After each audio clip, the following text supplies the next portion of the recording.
Posidonia okeanica je endemska vrsta Mediterana.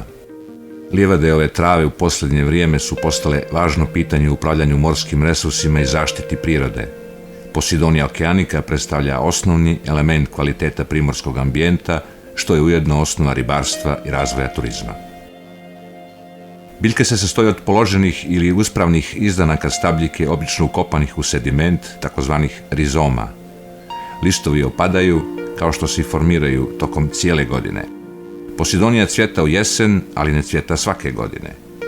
Plodovi sazrijevaju u periodu od 6 do 9 mjeseci. Od maja do jula oni otpadaju i plutaju neko vrijeme. Zavisno od smjera struja, mogu završiti isprani na plažama u velikim količinama. Plodovi imaju oblik i veličinu masline i samo jedno sjeme. Međutim, Posidonia se uglavnom razmnožava na vegetativan način, putem izdanaka. To je izuzetno dugoživeća i sporo rastuća biljka koju u nekim zemljama zovu morska maslina. Svjetlost je jedan od najvažnijih faktora za distribuciju i gustinu morskih trava. Obično, donja granica livade je između 20 i 30 metara, a rijetko i dublje od 40. Posidonia ne voli niski salinitet, ekstremne temperature i intenzivni rad morskih talasa. Oluje otkidaju izdanke, tako da u uslovima jakog mora livade ove trave ne rastu bliže površini od 1 ili 2 metra. Mat je opšte usvojen naziv za cijelu masu koja se sastoji od rizoma, lisnih rukavaca, korijenja te organskog i neorganskog sedimenta koji ispunjava prostor između njih. Ovi dijelovi biljke nisu lako razgradivi i u matu se mogu očuvati vjekovima ili čak hiljadama godina. Tokom vremena mat se uzdiže i raste ka površini.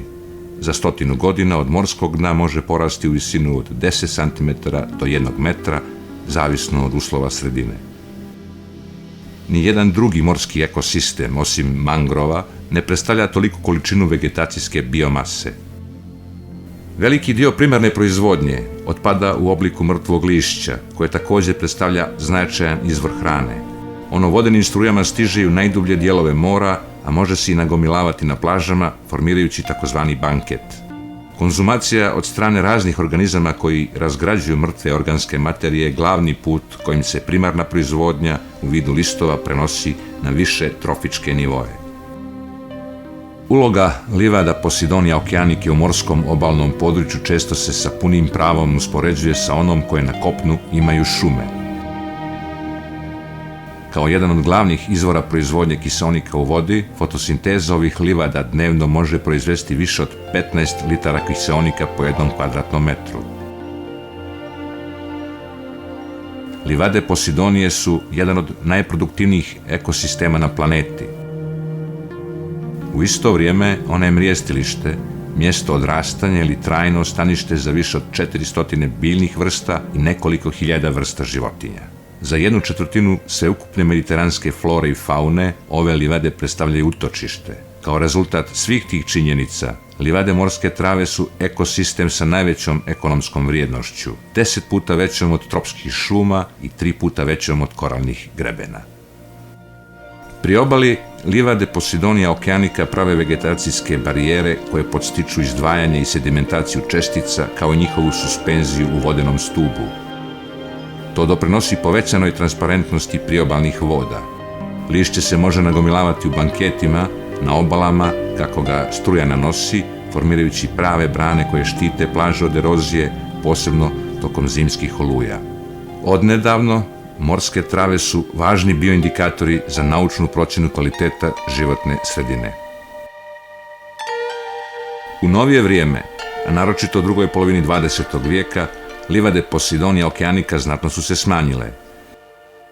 Jasno je da su ljudske aktivnosti glavni faktor regresije ovih livada. U većini slučajeva, regresija nema samo jedan uzrok, već je rezultat sinergije dejstva nekoliko različitih faktora. Gradnje objekata, kao što su lukobrani, luke i betoniranje obale, predstavljaju veliku prijetnju priobalnoj sredini, pogotovo ovim livadama. Obalne rijeke mogu imati utjecaj na desalinizaciju, dotok hranjivih supstanci i sedimenata. Ove livade su posebno osjetljive na ljudske aktivnosti koje imaju direktan utjecaj mehaničkim djelovanjem. Najčešće se kao prijetnja livadama pominje uticaj sidara i vezova. Radom struja i talasa i lanci na vezovima ili ispred sidara klize po morskom dnu i čupaju izdanke. Otvaranjem rupa u matu mogu biti izazvani razni oblici erozije, od kojih su najpogubnije erozije morskim strujama. Neke ribolovne tehnike, poput kočarenja, koriste opremu koja se vuče po morskom dnu i tako struži i prekopava livadu, te su zabranjeni između dubine od 0 do 50 metara ili bliže od 3 nautičke milje od obale u gotovo svim mediteranskim zemljama. Međutim, ovaj zakon se rijetko poštuje.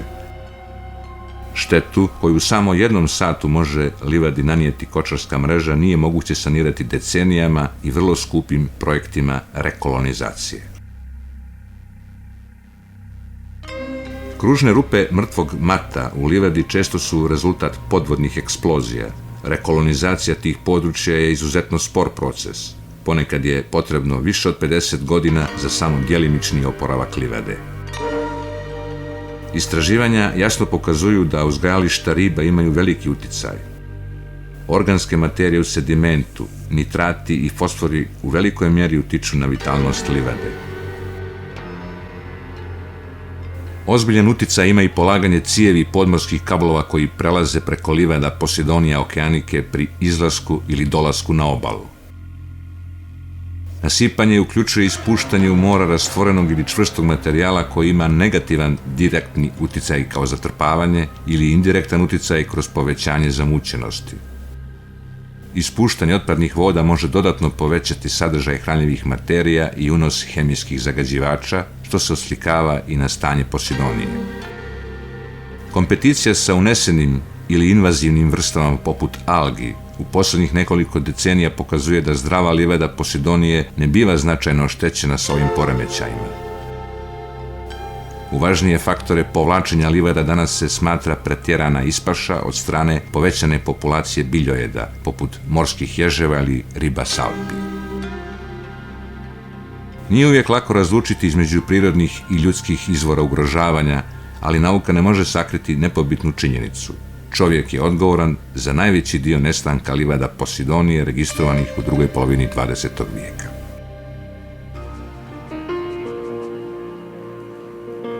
Direktna primjena usvojenog međunarodnog zakonodavstva u oblasti zaštitne životne sredine, poput Bernske konvencije, Barcelonske konvencije i Europske direktive o staništima, najbolji je put za svaku zemlju kako bi zaštitila ovu važnu vrstu. Poslije stvaranja zaštićenih područja u moru, sljedeći najefektniji alat za integralno upravljanje obalnim resursima je postavljanje vještačkih grebena protiv kočarenja, koji su već potopljeni u nekim razvijenim europskim zemljama.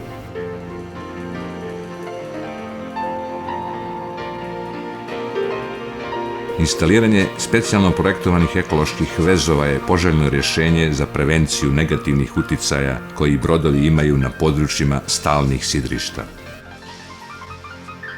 Uklanjanje banketa sa obala nije poželjno, čak i u nekim razvijenim zemljama i strogo zabranjeno, s obzirom na važnu ulogu koju mrtvo lišće ima kao izvor hranjivih supstanci, kao specifično stanište i kao zaštita od erozije plaža. Različite metode i pristupi u praćenju Posidonije kao jednog od ključnih morskih bioindikatora pružaju djelotvoran alat za ocjenu zdravstvenog stanja obalnog područja. Posidonija okeanika strategijom dugog života i sporog rasta ne demonstrira svoju superiornost u odnosu na druge vrste kratkoročno, u vremenskom rasponu ljudskog života, nego u rasponu vjekova. Uništavanje livada je nepovratno po mjerilima čovjeka i zato moramo učiniti sve što je u našoj mogućnosti kako bi zaštitili ovu amblematičnu vrstu. U rukama i odlukama današnjih generacija nalazi se budućnost najvažnije biljke Mediterana.